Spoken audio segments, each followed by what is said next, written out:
Id por todo el mundo y proclamad la buena nueva a toda la creación. El que crea y sea bautizado se salvará. El que no crea se condenará.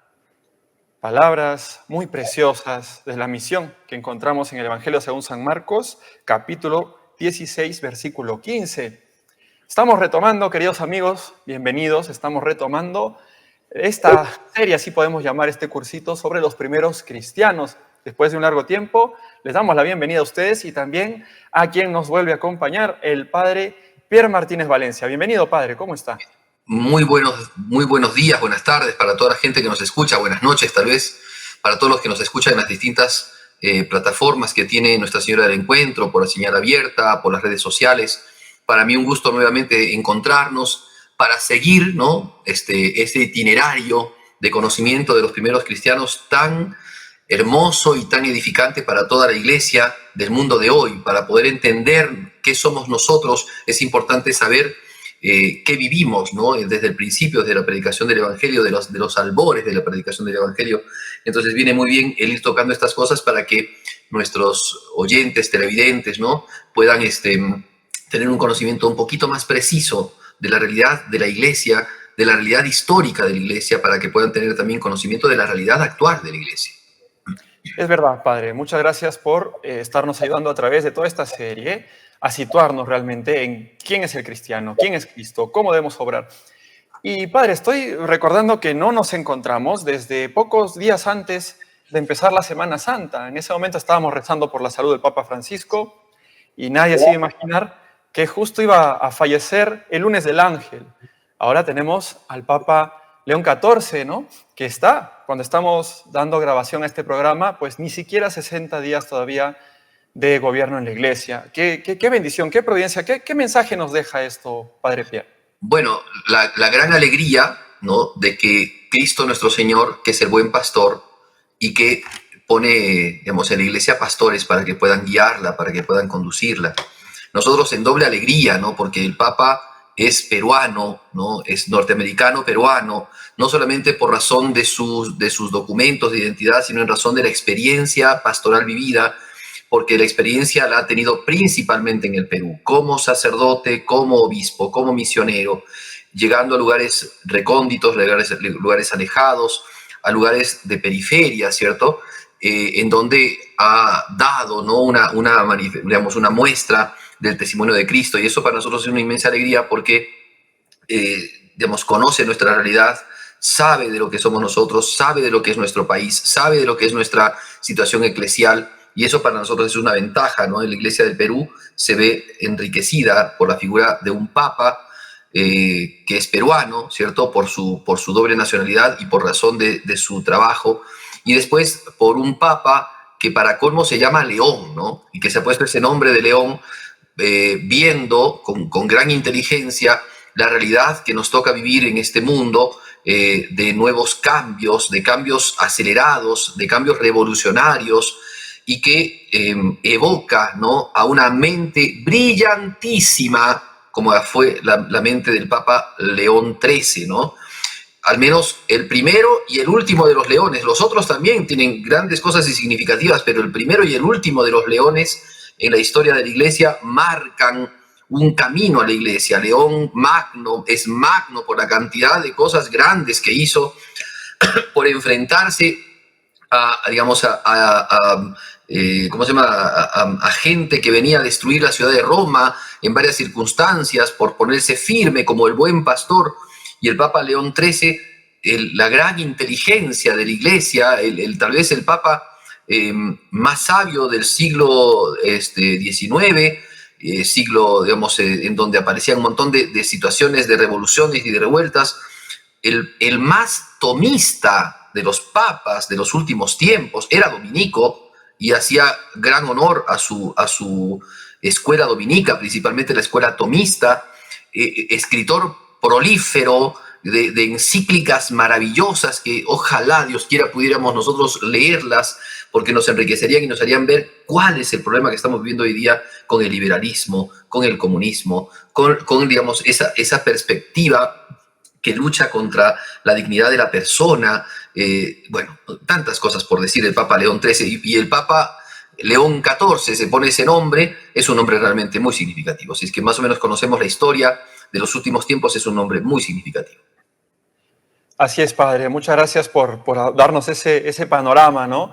Que nos invita principalmente a orar por el Papa y quizá encima por encima de eso también caminar junto con San Pedro, ¿no? La iglesia camina junto con San Pedro porque es la cabeza visible, lo veíamos justo en el anterior programa.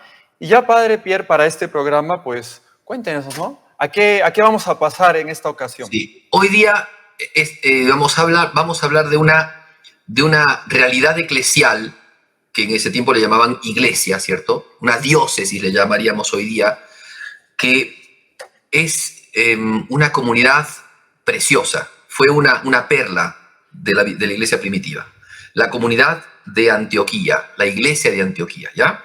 Entonces, para eso vamos a utilizar, como siempre, los textos bíblicos que nos ayudan tanto a entender y a saber históricamente qué vivieron estos hermanos nuestros. Te pediría, por favor, que vayas a Hechos 11, 19 en adelante.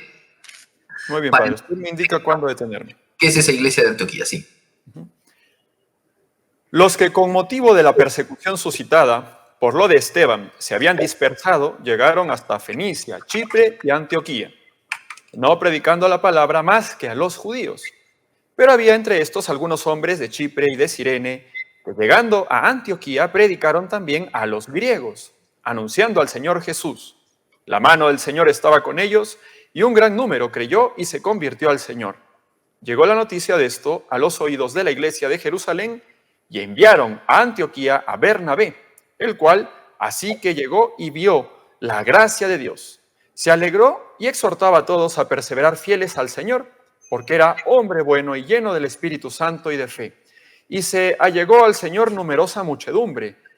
Bernabé partió a Tarso en busca de Saulo, y hallándole le condujo a Antioquía, donde por espacio de un año estuvieron juntos en la iglesia e instruyeron a una muchedumbre numerosa. Tanto en Antioquía comenzaron los discípulos a llamarse cristianos. Por aquellos días bajaron de Jerusalén a Antioquía profetas, y levantándose uno de ellos por nombre Ágabo, vaticinaba por el Espíritu una grande hambre que había de venir sobre toda la tierra, y que vino bajo Claudio. Los discípulos resolvieron enviar socorros a los hermanos que habitaban en Judea, cada uno según sus facultades, y lo hicieron enviándoselos a los ancianos por medio de Bernabé y Saulo. Muy bien, hasta ahí nomás ya podemos... El capítulo. ¿Perdón? Sí, el capítulo. Sí, pero y ahí podemos entender un poco qué es esto, de qué estamos hablando, de qué comunidad hermosa estamos hablando. Qué bonita la preocupación de unos hermanos por otros, ¿no? Para enviar... Claro, pero ¿qué era esta iglesia de Antioquía? Vamos a ver por partes. Es una iglesia, a ver, vamos a situarnos nuevamente en el contexto, ¿no? Los cristianos empiezan a ser perseguidos, Pedro es tomado preso, tiene que salir prófugo de la ciudad de Jerusalén, tiene que escabullirse, ¿no?, de las manos de Herodes Agripa, tiene que vérselas y entonces caminar por distintos lugares, el que era la piedra de la iglesia. Claro, la experiencia de Pedro hace que sea acogido, y la figura de Pedro hace que sea acogido en las comunidades de Samaria, de las costas de Tiro y de Sidón, de Cesarea, ¿no? Pero también es importante decir que las comunidades van apareciendo por los cristianos que salen huyendo, ¿no? Salen huyendo de la persecución judía. Como ya te había comentado, ¿no?, habían varios judío-cristianos que no eran propios de Judea, ¿no? Y entonces a estos eran los principalmente que perseguían, ¿no? Ya después empiezan a perseguir a todos, inclusive a los cristianos judíos que eran de la misma Judea, pero a los que expulsan es a estos porque los judíos tienen este pensamiento, ¿no? Si viene de otro lado, no es fiel, ¿no? Es un judío, en dudas, porque trae las contaminaciones del mundo pagano, ¿no?, de la filosofía griega. Entonces no es un hombre de confianza, no es un judío de fiar. Entonces por eso es que empiezan a expulsar, porque piensan que este pensamiento es un pensamiento que viene de afuera, no es un pensamiento que brota, ¿no?, que ha brotado desde la misma cuna judía, sino que viene de afuera, que es un pensamiento externo, ¿no? Entonces, por eso a los primeros que expulsan es a estos judio-cristianos que venían de la diáspora. Y entonces estos vuelven a la diáspora, vuelven al mundo, a otras comunidades, y entonces es lógico que en las ciudades más importantes se empiecen a dar comunidades de gente que ha experimentado la gracia de Dios, el Evangelio de Jesucristo, y empiezan a vivir. En algunos casos serán solamente laicos. O sea, generalmente las comunidades son formadas por laicos, que son los que van hablando del Evangelio, van viviendo, ¿no? Van mostrando un poco lo que Jesús enseñaba. Algunos, como en el caso de Apolo, a ver si es que te acuerdas, bautizaban con el bautismo de Juan. Porque, a ver, no es que estaba ya el derecho canónico y el catecismo de la iglesia, ¿no? O sea, no tenían esos recursos, sino que tenían muchos esta primera predicación, estas primeras instrucciones. Algunos habían escuchado algunas cosas, otros escucharon otras cosas de Jesús, algunos escucharon profecías de Jesús y vieron completada la profecía con el acontecimiento de la cruz y la resurrección. Otros contemplaron solamente determinados puntos, bueno, pero ya esas comunidades estaban siendo formadas, dirigidas por los mismos laicos. Era necesario entonces que esas comunidades tuvieran el ordenamiento y la dirección que en la iglesia se da a partir de los apóstoles y de los sucesores y de los encargados o encomendados de los apóstoles. Padre, qué precioso ver cómo la iglesia va tomando cuerpo, cómo el Señor nos tiene paciencia y va trabajando a través del tiempo, a través de nuestras limitaciones humanas, en fin, y se va sirviendo de los que Él mismo ha puesto por cabezas, el Papa, los apóstoles, en fin, para organizar, pero también va moviendo corazones de personas que con su iniciativa van dándole el sí a Dios directamente. También me gusta escucharle, Padre, el rol importante de los laicos. Creo que mirando hacia el tiempo actual, también los laicos, ¿no? Tendríamos que asumir este rostro visible de la iglesia para ser luz del mundo y sal de la tierra. ¿Qué nos dice, Padre? Así es. Es que la iglesia no solamente son los presbíteros, no solamente son los obispos o los consagrados, la iglesia somos todos. Y entonces los laicos también deben de asumir ese rol de predicación del evangelio, de predicación que no es solamente al estilo de ir con la Biblia debajo del brazo y tocar puertas, ¿no? Sino es la predicación testimonial, la predicación convincente con la vida que tienen ellos, porque en realidad lo que cambió la historia de la humanidad fue esa predicación, la predicación testimonial, o sea, yo soy de Jesucristo y mi vida la tengo como Jesucristo. Se habla en el mundo de los paganos que cuando se convertían al cristianismo dejaban de vivir la vida que vivían antes. Ya no participaban de las fiestas, de las cosas que tenían una vida mucho más sosegada, mucho más recogida. Muchos asumían una vida de gran austeridad interna y se daban cuenta ellos que vivían una vida distinta. Una vida que no era la propia vida digamos, del mundo pagano, de la gente mundana. Y se dan cuenta que eran hombres que se habían consagrado a Dios. O sea, se dan cuenta que el bautismo ya consagraba a una persona y que la hacía distinta del mundo. Mira lo importante que es esto, ¿no? Entonces, creo que esto vale la pena para que nosotros tomemos en cuenta también hoy día nuestra convicción cristiana, ¿no? La de todo bautizado. Esto es una cosa importante. Ya podemos nosotros entender aquí cómo esta comunidad de Antioquía es una comunidad que tanto nos sirve y nos ayuda a vivir cristianamente. Ahora bien, quiero indicar otra cosa más. En la comunidad cristiana de Antioquía, ¿no? Entonces, si bien hay muchos laicos, pero faltan los predicadores. O sea, los laicos predican más o menos, orientados en la tradición y en la experiencia de Cristo, pero necesitan, por supuesto, a los pastores. La iglesia no es una iglesia laica, es una iglesia de pastores y ovejas. Así la fundó Jesucristo. Entonces, mira qué interesante cómo el mismo texto nos ayuda a entender esta situación, porque dice lo siguiente, ¿no? Que cuando la iglesia de Antioquía, empezaron a predicar en Chipre y en Antioquía, ¿no?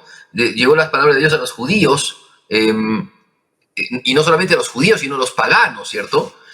Había gente, entonces, como había gente de Chipre, de Cirene, de Antioquía, fueron a predicar a sus tierras, y en sus tierras se establecieron comunidades. La mano del Señor estaba con ellos, dice, ¿no? Y muchas personas creyeron, pero esas personas ya no eran judías, eran gente pagana que entraba a convertirse directamente, sin partir del judaísmo. Directamente entraron al Evangelio de Jesús, o sea, conocieron a Jesús directamente. Por supuesto que conocían cómo Jesús venía del Antiguo Testamento, cómo el Antiguo Testamento no se corta, sino que hay un lazo conductor, ¿cierto?, que es Cristo y que nos revela la verdadera experiencia, ¿no?, del Antiguo Testamento, la verdadera interpretación del Antiguo Testamento, ¿no? Entonces, el Espíritu Santo está con ellos, pero es una comunidad que aún no tiene a sus pastores. Entonces, ¿qué hace la iglesia? Envía a Bernabé, ¿no?, que era un hombre bueno. Mira cómo dice el versículo 22, ¿no? Llegó la noticia de esto a los oídos de la iglesia de Jerusalén y enviaron a Antioquía a Bernabé. Mira qué interesante. O sea, la iglesia se mantiene su patrocinio, ¿no? Y es jerárquica porque la iglesia de Jerusalén envía, ¿no? O sea, no van porque quieren, sino son enviados. Y entonces, Bernabé, que asume esta responsabilidad, Bernabé ya lo conocemos de antes. Recuerda que Bernabé es un hombre justo y bueno, que vendió sus bienes y que se los dio a la iglesia, y la iglesia se vio beneficiada, ¿no?, de la caridad de Bernabé. Es el que conoce a San Pablo y lo lleva delante de los apóstoles. Entonces es un hombre conocido, es un hombre justo, es un hombre bueno, Bernabé, y es el amigo de Dios, ¿no? Entonces, Bernabé era lleno del Espíritu Santo. Además, mira lo que dice el texto, qué bonito elogio, ¿no? Bernabé era hombre bueno y lleno del Espíritu Santo y de fe, ¿no? Y entonces, cuando llega Bernabé, o sea, que sobre que ya habían predicado, ya la comunidad estaba creciendo, llega Bernabé y empieza a darse una explosión, ¿no?, de crecimiento en la comunidad de Antioquía. Ahora, Bernabé, que es un hombre inteligente, no solamente tiene las cualidades de bondad, sino que es inteligente, va a buscar a Pablo a Tarso y se lo trae. Entonces, si Bernabé ya era un gran discípulo, un buen pastor, ¿no?, que encarga la iglesia de Jerusalén a su cuidado la iglesia de Antioquía, lo llama a Pablo, y Pablo, con su erudición, con su conocimiento, con su reflexión y con su experiencia de Jesucristo, van a hacer que esta comunidad de Antioquía sea una... Vale. Antes que nos diga qué es lo que logran Bernabé junto con Pablo, ¿qué le parece si vamos a una pequeñísima pausa? Con todo gusto. Muchas gracias, padre. A todos los que nos sintonizan, se me pasó al inicio agradecer al equipo de NS aquí en Arequipa. Llegamos a ustedes gracias a Oscar Maima, Jorge Linares y José Lobón, la parte técnica que nos ayudan a llegar a ustedes. Tienen en pantalla los números de NS, pueden comunicarse con nosotros, las redes sociales también, para que este programa llegue a más personas. Ya regresamos.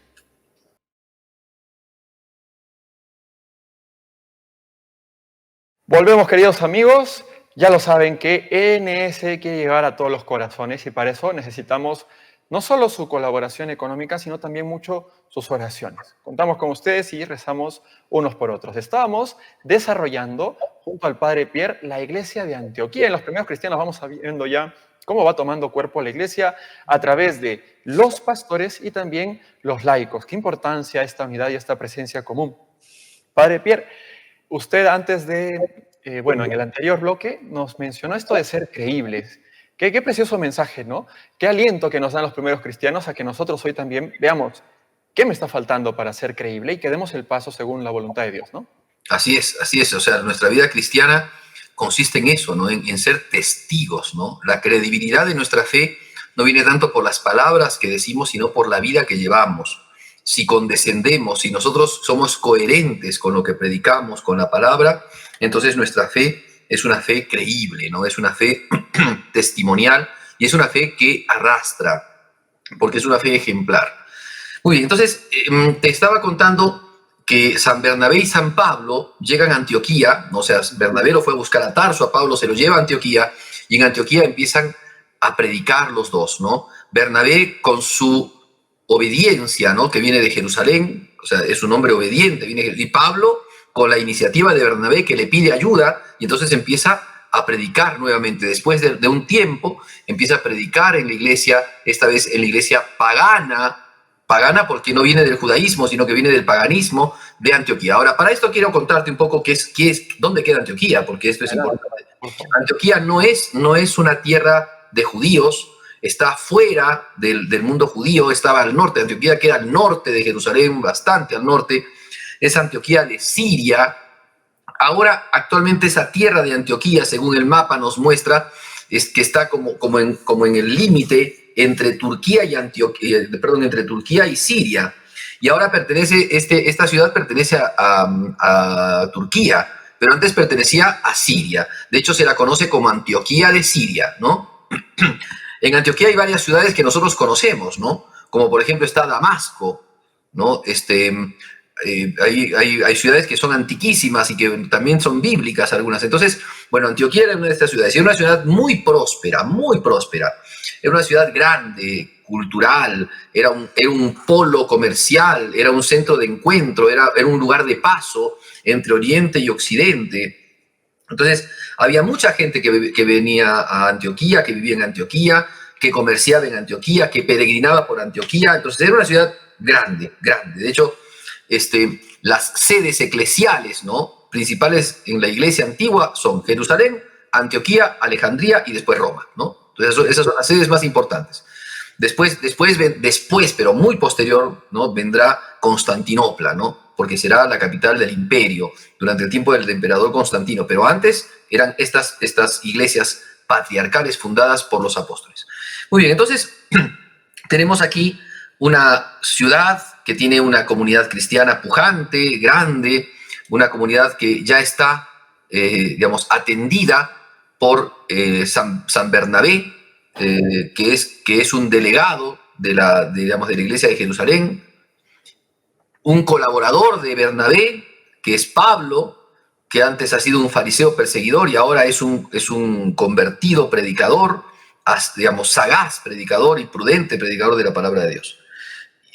Entonces, esa comunidad, lo lógico, no naturalmente lógico, sino sobrenaturalmente, es que cuando se siembra bien, ¿no?, la palabra de Dios, se coseche, ¿no? Se cosechen 30, 60 y el 100%. Entonces, es una comunidad pujante, tan pujante que se hacen conocer los cristianos allí. Ya no son judíos de una secta, sino que son una comunidad que predica el evangelio. Ya no son conocidos como meramente judíos, y entonces empiezan a llamarlos de una manera distinta. Y la manera de llamarlos es cristianos, ¿no? Mira qué bonito. Hasta ese momento eran conocidos como judíos que creían en Cristo, como judíos que tenían, que vivían un tipo de fe distinta al judaísmo tradicional. Pero cuando llegan a Antioquía, los antioquenos entienden cómo es esta comunidad y empiezan a llamarlos ya no judíos, sino cristianos, ¿no? Fue el primer lugar donde empezaron a llamar a los discípulos de Jesucristo cristianos. Padre, de allí también me suena un nombre grande, ¿no? Un nombre como San Ignacio. Claro, San Ignacio de Antioquía. ¿Qué comunidad? Y bueno, no, en el canon de la Biblia no tenemos las cartas de San Pablo a Antioquía, ¿no? No se dio. No, pero Antioquía era la sede de donde salió. O sea, sus viajes misioneros, por eso hablaremos un poquito después de esto, ¿no?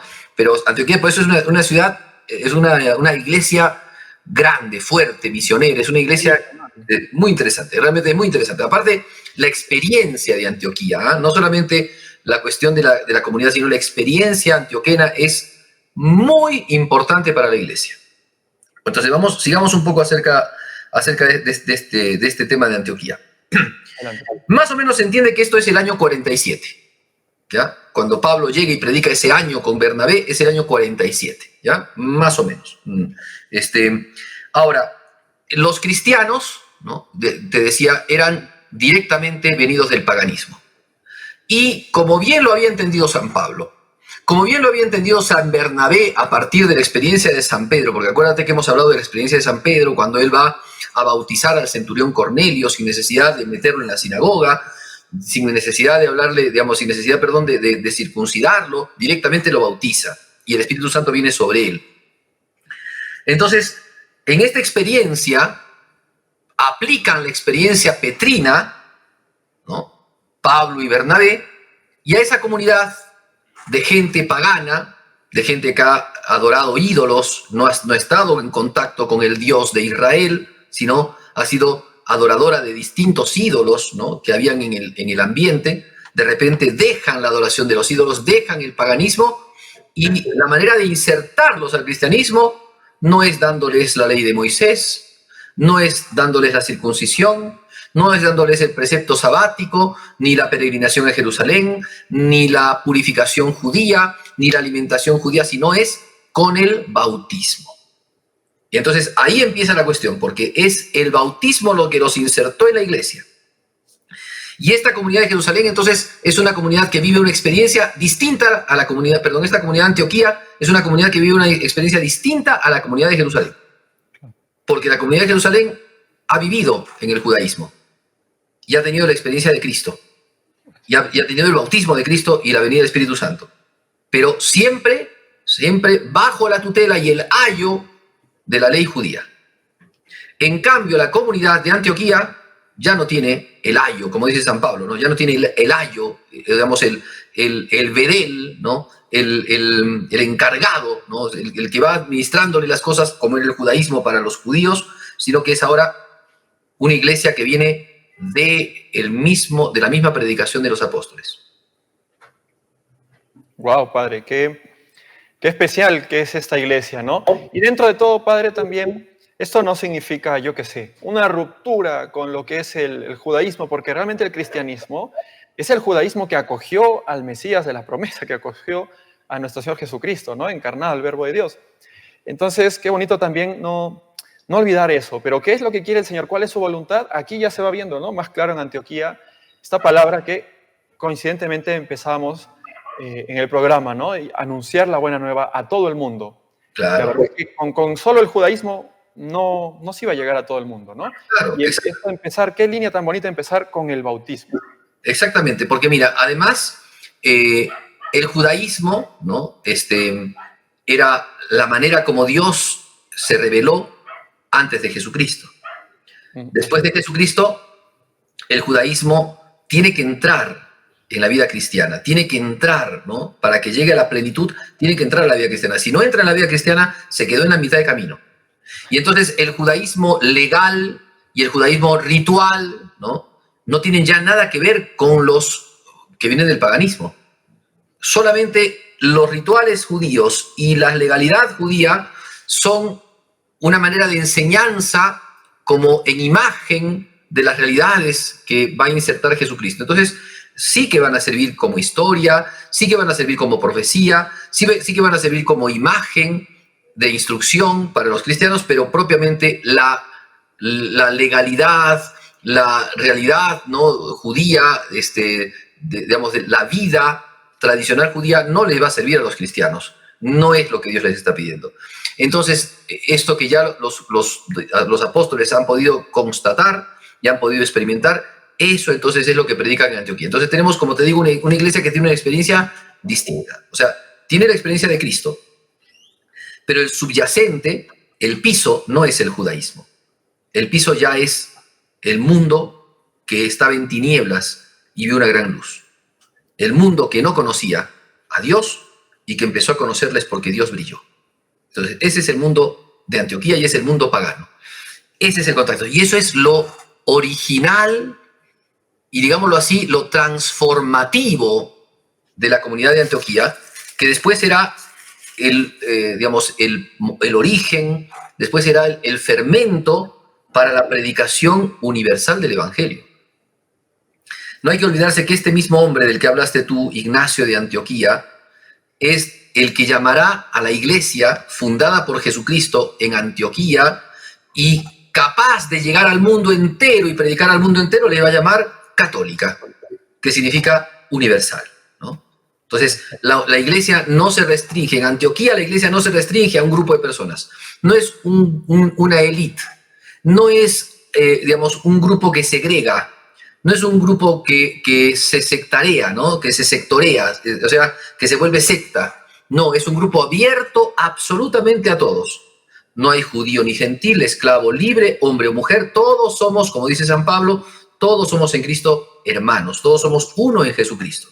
eso la iglesia no solamente lo tenía en pensamiento, sino que lo tiene en experiencia en Antioquía. Antioquía, como te dije, es una ciudad cosmopolita que recibe a todo el mundo y todo el mundo es capaz de recibir el Evangelio. Todo el mundo es capaz de Jesucristo. Entonces, qué precioso, padre, qué precioso. El catecismo mismo nos dice, ¿no?, que el hombre es capaz de Dios. Y aquí todo el mundo es capaz de Jesucristo, pero también sin quitar, sin negar que somos consagrados, no somos separados de alguna forma del mundo, no por un sectarismo que desprecia a los demás, sino más bien por ese encuentro con Cristo, ¿verdad, padre? claro, o sea, el hecho de que el hombre sea apto y cualquier hombre sea apto para el Evangelio, hace que la iglesia pueda predicarle el Evangelio y pueda transformar la vida de los hombres mediante la gracia de Dios y convertir a los hombres entonces en templo del Espíritu Santo y en un pueblo sacerdotal, ¿no? Entonces, que ciertamente no es lo mismo que el mundo. Acá no estamos hablando de que la iglesia se hizo mundana. Estamos diciendo más bien que la iglesia pudo entrar en el corazón de los hombres de esta tierra para consagrarlos a Dios, ¿no? Que ya no solamente eran los judíos los consagrados a Dios, porque eran una raza que venía, ¿no?, de la promesa de Abraham, sino que es ahora un grupo de personas al cual, digamos, no presenta una raza, un tipo de genealogía afín, sino que los hombres de distintas nacionalidades, de distintas lenguas, de distintas coordenadas, entran a formar parte de esta comunidad, que es la comunidad salvadora, que es la comunidad, que es el ancla de la salvación, que es la barca de Pedro en donde se da la salvación del mundo. Eso estamos diciendo, ¿no? Muy bien, entonces tienes este asunto que acá ya empezamos a ver un montón de elementos, ¿eh? Porque tienes acá, entonces, primero, una iglesia que no hace acepción de personas. Tú eres judío, entras. Tú no eres judío, no entras, ¿no? Antes era así. Antes era así. Y si entras, digamos, por la puerta chica. No, ahora todos entran por la puerta grande. Y la segunda cosa importante, antes entrabas haciéndote judío, o sea, metiéndote en la ley de Moisés, introduciéndote en los ritos de la ley, en la Torá, conociendo, ¿no?, la tradición jurídica, litúrgica, ritualista y legalista del mundo judío. Ahora no. Ahora basta conocer a Jesucristo y los mandatos de Jesucristo para que puedas entrar a formar parte de esta vida, ¿no?, de este nuevo, como dice Jesucristo San Pablo, ¿no?, este nuevo género de vida, ¿no?, que es la vida cristiana. Muy bien, esta es la primera cosa. Cualquier persona puede entrar. Segundo, la manera de conducirnos y de entrar no es entrando en el judaísmo antiguo, sino es entrando directamente en la fe de Jesucristo. Ahí está. Esto costó un montón para entenderlo de parte de los cristianos que venían del judaísmo, que fueron los primerísimos cristianos. Les costó un horror. Y muchos no querían dejar su legalismo judío.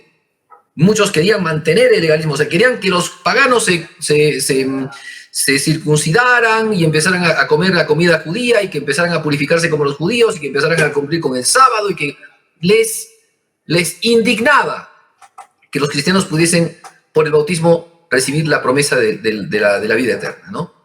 Entonces, hubo una gran controversia que será después dilucidada del todo en el Concilio de Jerusalén, capítulo 15 de los Hechos de los Apóstoles, pero que después arrastrará, ¿no?, un montón de persecuciones, un montón de divisiones, un montón de confrontaciones que tendrán los apóstoles, y en este caso también San Pablo, ¿no?, porque querrán torcer esta voluntad de Dios, ¿no? Muchos pensamientos anquilosados en el judaísmo querrán torcer la voluntad de Dios con todas estas cosas, con todos estos digamos, pensamientos judaicos arraigados y que querrán imponerlos a los cristianos, ¿no?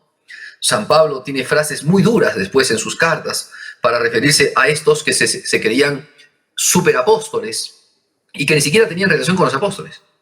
De hecho, ya veremos cómo en la comunidad de Jerusalén, como en la comunidad de Antioquía, aparecen gente que dice que venían de la iglesia de Jerusalén a predicar cosas de Jerusalén, y mentira, no venían, o sea, venían posiblemente de Jerusalén, pero no eran los delegados de los apóstoles. Y venían a predicar cualquier cosa que después generan confusión, porque imagínate un hombre piadoso que viene del paganismo y que le dicen, no, te bautizaron mal, estás viviendo mal, para salvarte tienes que hacerte circuncidar, para salvarte tienes que cumplir con la ley del sábado, para salvarte tienes que cumplir con las peregrinaciones a Jerusalén, para salvarte.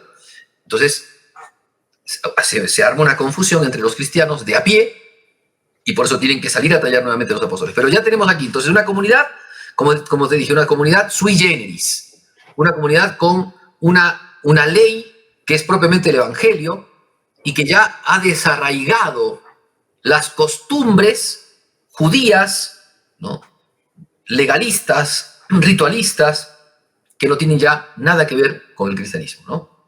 Recuerda que, por ejemplo, cuando Pedro tiene la visión de los animales, ¿no?, de ese manto donde estaban los animales, y le dicen, mata y come. No, Señor, jamás ha entrado en mi boca alimento impuro.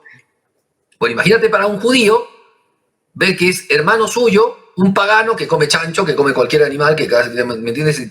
Para ellos era una cosa escrupulosa. No podían ser hermanos, no cumplían, eran los perros que no conocen la ley.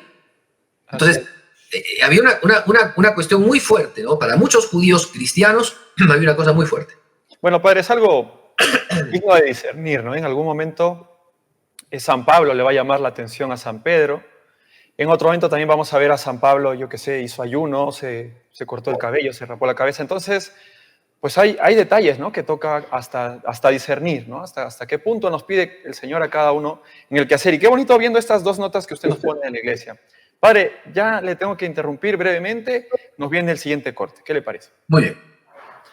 A todos los que nos sintonizan, seamos misioneros del encuentro. Este programa puede llegar a aquella persona que más ama, sobre todo, yo qué sé, el padre Molina, que inspiró este medio de comunicación, en una predicación muy bonita, decía que lo importante en la vida espiritual es no conocer mucho, sino aquello que conozco, hacerlo vida. Hazlo tú también vida, y para eso tienes esta plataforma, Nuestra Señora del Encuentro. Ya regresamos.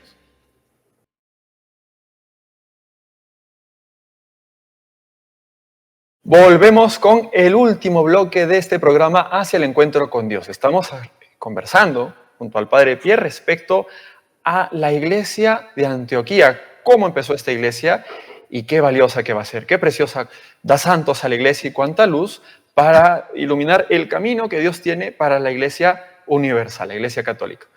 ¿Cómo está, padre? Nuevamente, bueno, retomando, estábamos hablando de esa gran revuelta y usted también nos comentó cómo hay estas dos notas que vamos notando en la iglesia distinta. Por ejemplo, el ingresar a la iglesia ya no a través de los rituales o creencias judaicas, sino directamente por creer en Cristo, por acoger entonces el bautismo. Así es, y así empezará la iglesia también a predicar. Entonces, encontramos en esta iglesia una comprensión universal del Evangelio. No es una comprensión judía, ya es una comprensión universal, o sea, no se desprecia el Antiguo Testamento, no se desprecia a los padres, ¿no? No se desprecia la raíz judía del Antiguo Testamento. Lo que sí no se considera ya es el legalismo anterior al Evangelio. O sea, la realidad que era propia de la vida del mundo judío ya no se la cuenta en el mundo cristiano. Porque el mundo cristiano no es el mundo judío, ¿no? Y los cristianos paganos no tenemos las costumbres judías. Tenemos en tal caso el Evangelio de Jesús, ¿no?, que nos enseña que a partir del mundo judío vino Jesucristo, pero Jesús es el centro, el judaísmo no es el centro, ¿no? El origen de todo y la plenitud de todo es Jesús, y en base a Jesús armamos nuestra vida cristiana. Muy bien, entonces tenemos aquí una comunidad entonces creciente, fervorosa, ¿no?, que va adelante, ¿no? Ahora, no solamente, para que sepas, no solamente San Pablo y San Bernabé, como dicen los Hechos de los Apóstoles, estuvieron en Antioquía. También estará Pedro. A ver, leamos, por ejemplo, te invito a que leas la carta a los Gálatas. Yo te he dado una mala fecha, me parece que te dije año 47, en realidad es año 37 que empiezan todas estas cosas, ¿ya? No es año 47, sino año 37. A ver, vamos a la carta a los Gálatas, Gálatas 2:11, por favor. Aquí está.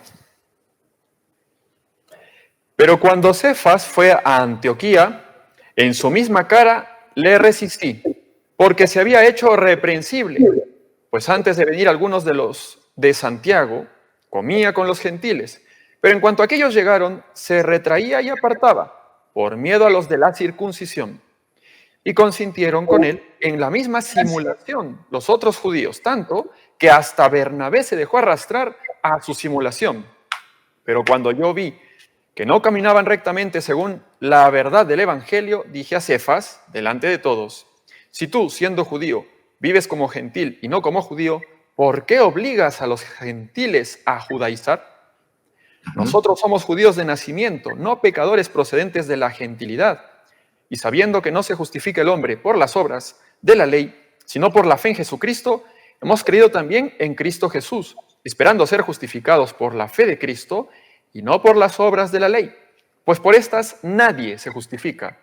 Mas si buscando ser justificados por Cristo somos aún tenidos por pecadores, ¿será que Cristo es ministro de pecado? De ninguna manera. Si vuelvo a edificar lo que había destruido, a mí mismo me doy por transgresor. Mas yo por la misma ley he muerto a la ley. Por vivir para Dios, estoy crucificado con Cristo y ya no vivo yo. Es Cristo quien vive en mí. Muy bien, hasta ahí nomás. Y entonces, qué bonitas palabras de San Pablo, padre. Espectacular. Ahora, mira, el dato concreto es que cuando Pedro llegó a Antioquía, y no llegó de visita, porque Pedro marcó un camino en Antioquía, pero también cometió un error. Y ese error va a ser refutado por San Pablo. San Pablo no dice cuánto tiempo se quedó Pedro en Antioquía, pero se sabe que Pedro estuvo en Antioquía. Por tanto, Pedro tiene que haber estado como obispo de Antioquía, como encargado de la iglesia de Antioquía. O sea, una vez que llega Pedro, primero llegaron Bernabé y Pablo. No sabemos en qué momento habrá llegado Pedro, pero Pedro llegó. Y Pedro es una figura importantísima. O sea, si ellos ya eran misioneros y qué sé yo, pero Pedro era mucho más. Entonces Pedro toma las riendas de Antioquía. Por eso es que lo que hace Pedro, ese acto de debilidad, porque ve llegar a los discípulos de Jesús que venían de Judea, no de Jerusalén, y entonces empieza a aflojar, ¿no? su perspectiva de esta iglesia universal y empieza a judaizar, o sea, a comer con los judíos, a no juntarse con los paganos, siendo miembro de la iglesia. Entonces San Pablo lo refuta. No puede ser que tú, que eres judío y que vives como pagano, quieras que los paganos vivan como judíos. No está bien. O sea, Pedro, lamentablemente, por debilidad a los que venían de Jerusalén, por cierto, no sé, por cierto deseo de quedar bien, ¿no? Una especie de deseo del qué dirán, ¿cierto? De una mirada del qué dirán. Por esa razón, Pedro se va alejando de la comunidad, o sea, de la realidad de la comunidad, y va como sectarizándose con estos que venían de Jerusalén. Y entonces San Pablo le dice, y lo enfrenta, y me parece, o sea, y qué correcto que es, qué correcto y bueno es que también los pastores puedan recibir alguna vez una corrección y un jalón de orejas, ¿ok? Porque es el Espíritu Santo el que lo hace, no los hombres. Y qué bueno tener, ¿no? Gente que tenga el suficiente valor, que tenga la suficiente prudencia y que tenga la suficiente caridad para poder llegar con humildad y espíritu de caridad a hablar con sus pastores y decirle estas cosas que muchas veces no están bien. Porque eso sucede. A veces, lamentablemente, podemos caer en la obsecuencia, ¿no?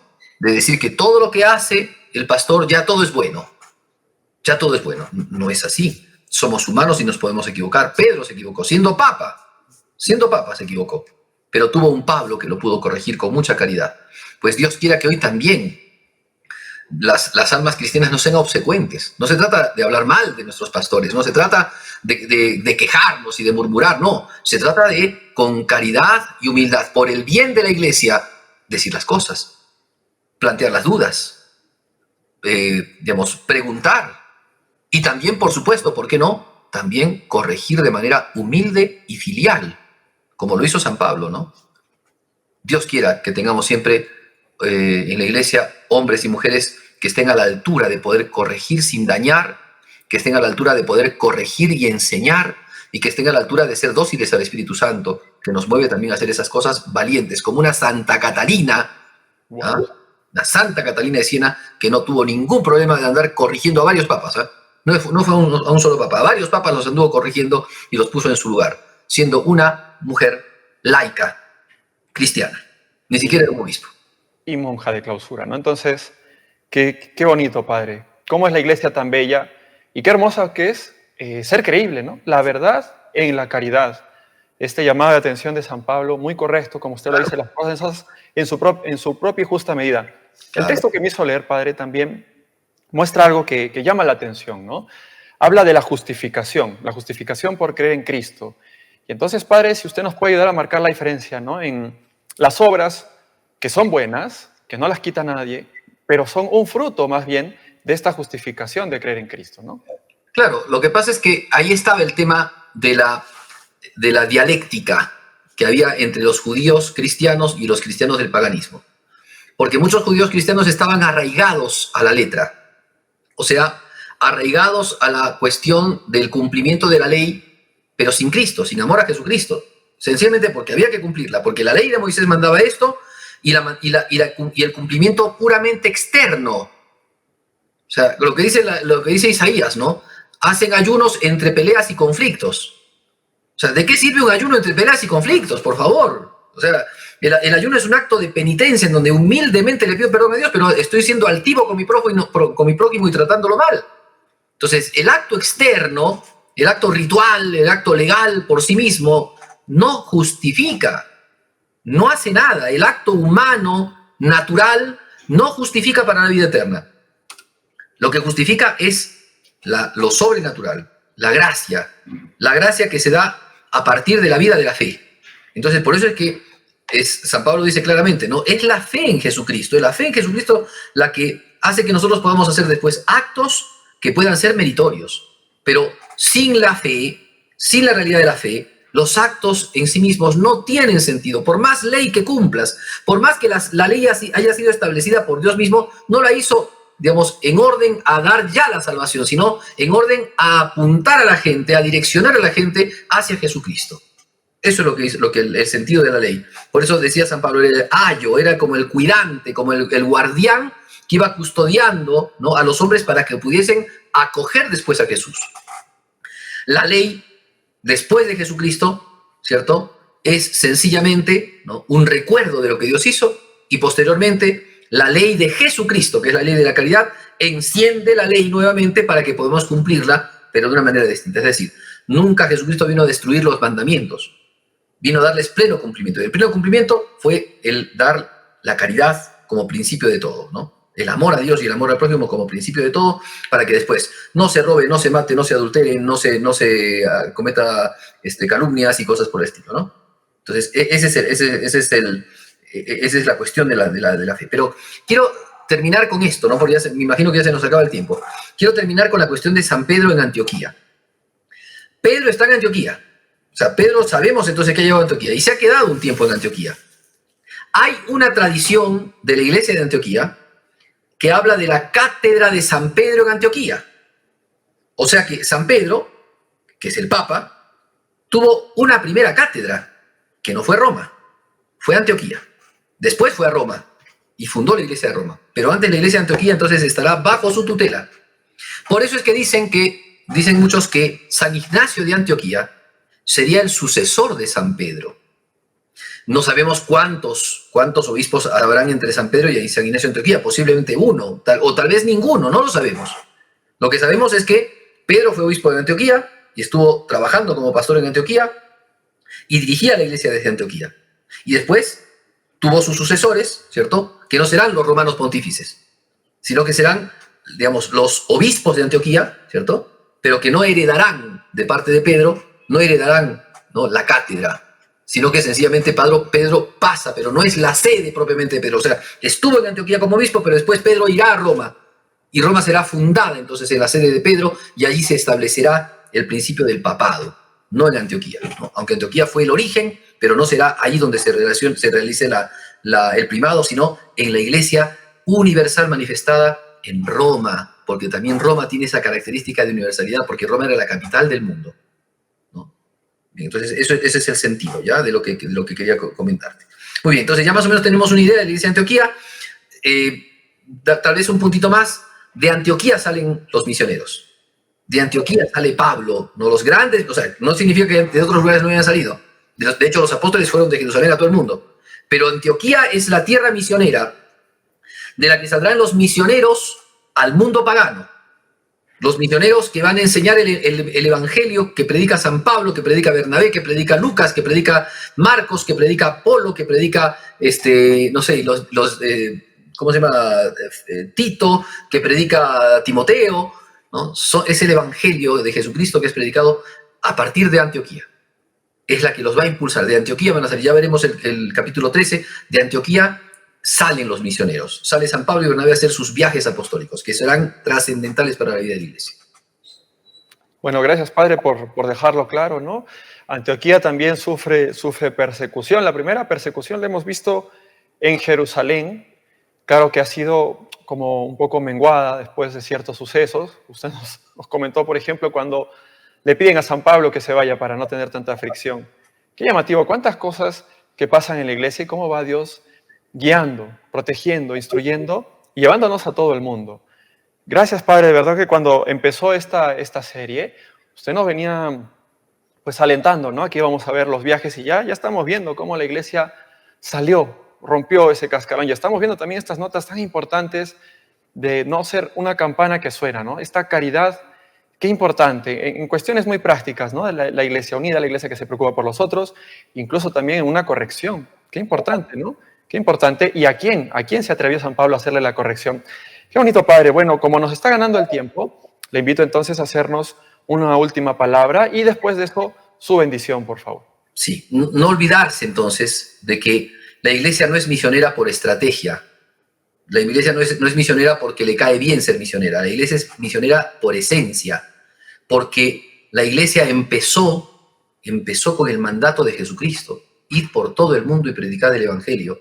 La iglesia fue aprendiendo la metodología de la predicación del evangelio, fue aprendiendo la manera como debía de llegar al mundo judío y al mundo gentil. Tuvo la capacidad la iglesia de respetar también ese orden, porque cuando los misioneros iban a un pueblo determinado, primero iban a la sinagoga a predicar el evangelio a los de la sinagoga y después predicaban en las plazas. Y cuando la sinagoga los votaba, ahí era cuando empezaban a predicar en otros lados también, ¿no? Pero predicaban a los judíos porque era a los que les llegaba la fe de primera instancia, porque eran los que habían recibido, ¿no?, la promesa de Dios, y después predicaban al mundo gentil. Entonces, esto es lo que San Pablo hizo con Bernabé. Eso fue como la base de lo que sería después la predicación de la iglesia y la manera de presentar el evangelio que nos da San Pablo, esa manera universal. Justamente es lo que vamos aprendiendo aquí de estas experiencias de la iglesia primitiva en Jerusalén, pero también en Antioquía, como hemos visto ella. Qué preciosa, Padre, la iglesia en Antioquía. Entonces, le pedimos su bendición para que nosotros también tengamos ese coraje, ¿no?, de acoger la voluntad de Dios en nuestra realidad eclesial actual. Así es, bien. La bendición de Dios Todopoderoso, Padre, Hijo y Espíritu Santo, descienda sobre ustedes y los acompañe siempre. Amén. Amén, y muchísimas gracias, Padre Pierre, por habernos acompañado en este programa. Queda pendiente, entonces, seguir hablando de la iglesia, de los primeros cristianos, para un próximo programa. Gracias, Padre. Muy bien. A todos los que nos están sintonizando a través de Hacia el Encuentro con Dios, ya lo saben, unamos esfuerzos y pensemos también que NC puede llegar a una persona, salvar a una persona, un alma, lo es todo. Así que unámonos para eso, sigamos rezando por la Iglesia y por el Papa. Hasta una próxima con ustedes, NSE. En este año jubilar seguimos sembrando esperanza.